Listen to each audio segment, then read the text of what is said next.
শ্রীলঙ্কার কাছে ভারত লজ্জাজনকভাবে হেরে কিছু গম্ভীর সমস্যার সম্মুখীন হতে হয়েছে গৌতম গম্ভীরকে। তার উপর অনেকগুলি অ্যালিগেশনের আঙুল উঠে এসেছে। ভারতীয় দলের নেক্সট সিরিজ কোন দলের সঙ্গে আর কবে থেকে শুরু হতে চলেছে তা জানাবো এই ভিডিওতে। আচ্ছা, আপনাদের কাছে একটি প্রশ্ন রইল, এই ইম্প্যাক্ট প্লেয়ার রুলটি আইপিএল এ কি থাকা উচিত না থাকা উচিত নয়? নমস্কার, আমি প্রীতিশ, আপনাদের স্বাগত জানাই ক্রিকেট স্ট্র্যাটেজিতে। শ্রীলঙ্কার কাছে ভারত ওডিআই সিরিজ হারার পর সব থেকে অস্বস্তিতে পড়েছে গৌতম গম্ভীর। তার বিরুদ্ধে করছে সবাই জোরালো অভিযোগ। অনেকেই বলছে সে নাকি বদল খুব জলদি করে, আর এতেই প্রমাণিত হচ্ছে গৌতম গম্ভীর তার নিজের ওপরেই ভরসা নেই। এই যেমন ধরুন না কেন, 4 নম্বর ব্যাটিং অর্ডারে কখনো অক্ষর প্যাটেল, কখনো শিবম দুবে, কখনো ওয়াশিংটন সুন্দর, আবার কখনো ঋষভ পান্ত। আচ্ছা, থার্ড ওডিআইয়ে কেএল রাহুলকে বাদ দেওয়ার কি মানে, যেখানে শ্রেয়াস আইয়ার আর বিরাট কোহলি দুটো ম্যাচে এমন কিছু তো ভালো পারফরমেন্স করেনি।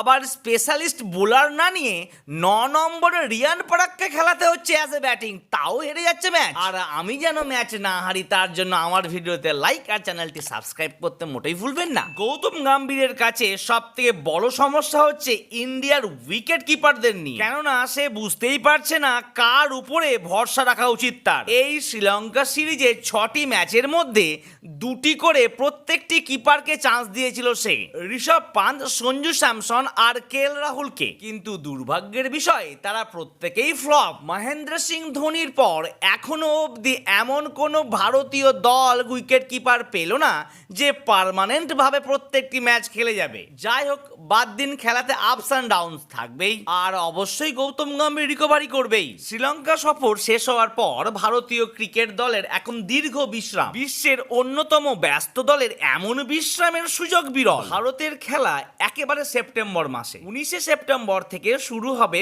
বাংলাদেশের বিপক্ষে 2টি ম্যাচের টেস্ট সিরিজ। আইপিএল এ ইম্প্যাক্ট প্লেয়ার রুলটির অবশ্যই ভালো এবং মন্দ দিক রয়েছে। প্রত্যেকটি দল থেকে একটি এক্সট্রা প্লেয়ার তাদের যোগ্যতা দেখাতে পারে এই রুলের মাধ্যমে। এর ফলে 10টি প্লেয়ার কিন্তু এক্সট্রা চান্স পাচ্ছিল। কিন্তু ক্রিকেটে যে আমরা জানতাম 11 জনের খেলাটি হয়ে যাচ্ছিল 12 জনের। সে যাই হোক না কেন, কিন্তু আপনাদের কি মনে হচ্ছে না অলরাউন্ডারদের জন্য একটি অবিশ্বাস রয়ে যাচ্ছিল এই রুলের মাধ্যমে? যাই হোক, আমার মতে এই রুলটি কিন্তু ঠিক নয়। অবশ্য আপনারা নিজেদের মত অবশ্যই আমাকে জানাতে ভুলবেন না।